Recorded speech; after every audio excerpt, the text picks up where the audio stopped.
Welcome back to Crypto Atlas, your daily source for crypto whale alerts, crypto market news, and DeFi gems. And today's lineup is absolutely wild. We've got massive XRP whale transfers, a fresh Ripple stablecoin mint, Paul Barron stirring the pot with a bold theory about banks launching their own coins, AWS officially teaming up with Ripple, and even some spicy talk about a new privacy asset on XRPL.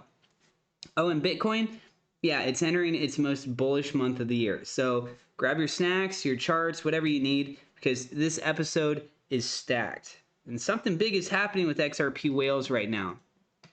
Might be connected to what Ripple is doing behind the scenes with stablecoins and enterprise partnerships.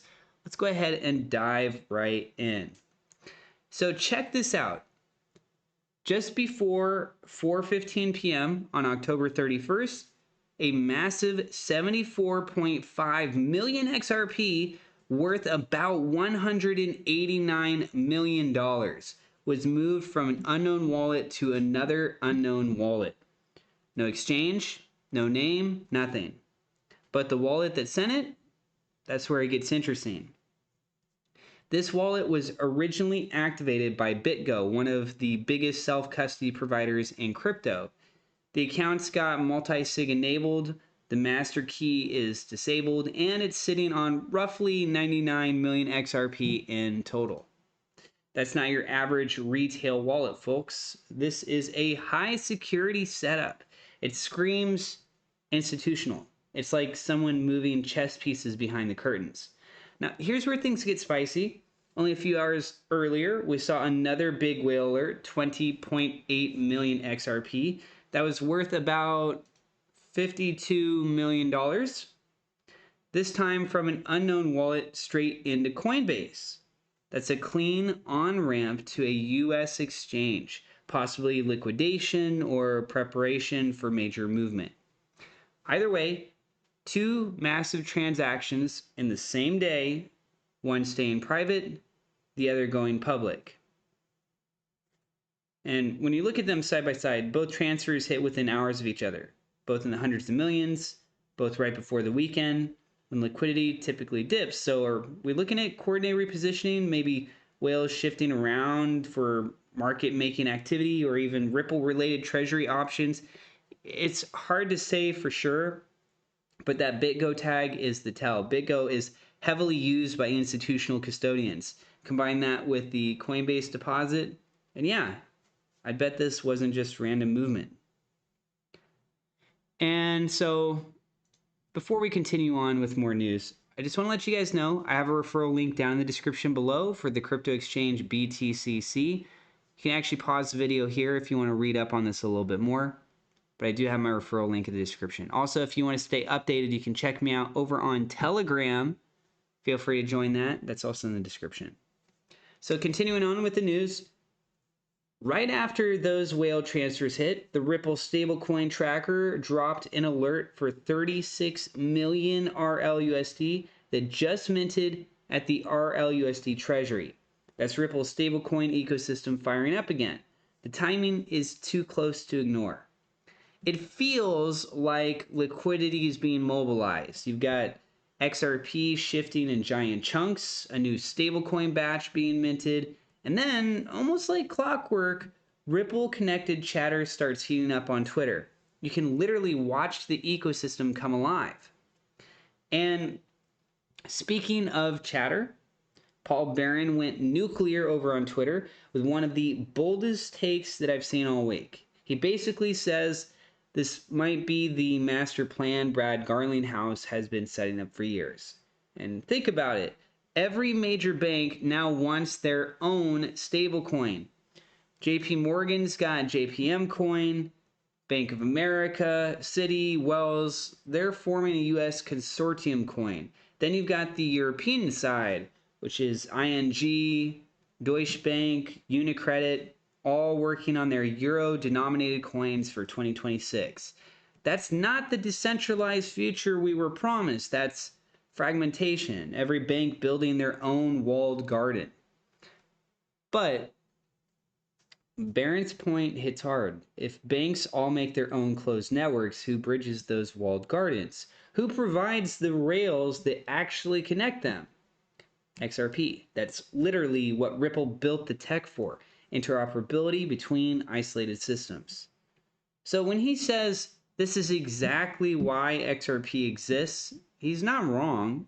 XRP's design from day one was about being the neutral liquidity layer between competing financial infrastructures. The fact that banks are finally going this route just makes this thesis stronger. And then, boom! Hours later, RLUSD tweeted out that Amazon Web Services has officially listed Ripple as a verified partner. That means RippleNet's infrastructure, real-time payments, liquidity management, cross-border settlement, it's all now recognized directly under AWS's Enterprise Integration Catalog. And that's huge. We're talking about the backbone of the internet. AWS acknowledging Ripple's system as plug-and-play ready for big businesses. Banks, fintechs, even governments could literally spin up Ripple integrations inside AWS. That's game-changing convenience. And here's a fun connection.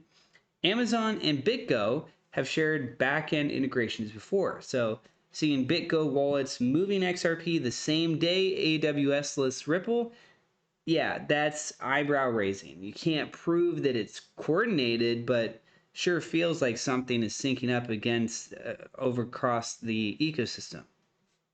Now, meanwhile, Ripple, their official account, dropped a tweet highlighting the explosion of digital asset treasuries, or also what's known as DATs.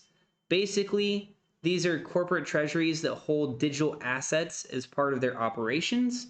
And the tweet mentions Evernorth, led by Ash Goble, alongside David Schwartz and Michael Arrington, some serious names in the space.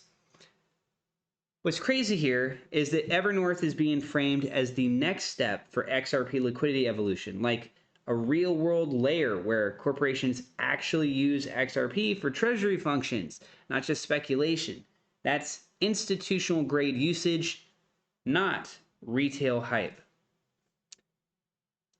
Then RLUSD dropped another curveball. There's a new privacy asset on XRPL called XDNA that's powered by DNA on-chain. It turns every verification and settlement into a privacy-preserving transaction that still holds value. So imagine XRPL becoming not just fast and efficient, but also privacy-compliant and value-dense. It's like if Monero and XRP had a genius baby. This could be Ripple's silent answer to CBDC privacy fears. Governments get auditability, users get privacy, and everything still runs on XRPL rails. That's a killer combo. And while all this chaos is going on, Bitcoin just entered its most bullish month of the year. Historically, November gives an average return of 42.5%. 42%. That's wild. And with all this liquidity movement, new stablecoin mints, and institutional ramp-ups happening, this might actually be one of those years where history rhymes perfectly. Whales are clearly moving early. Banks are building closed systems. Ripple's plugging into AWS. And Bitcoin's gearing up for a run. You can feel it, like the market's about to switch gears. And just taking a look over here on the price charts for XRP, you guys can see that we did have a closeout green. After 4 days of red, finally a green candle. Seeing a little bit of pullback here on the day. Actually, it looks like it's also started to climb, but still slightly red, just sitting under $2.50. Let me know what you guys think. Share how you feel down in the comments below. And yeah, I'm also over on Blue Sky at Crypto Atlas if you want to follow me there. And thank you to my Patreon supporters and my YouTube members. God bless. We'll see you guys in the next episode.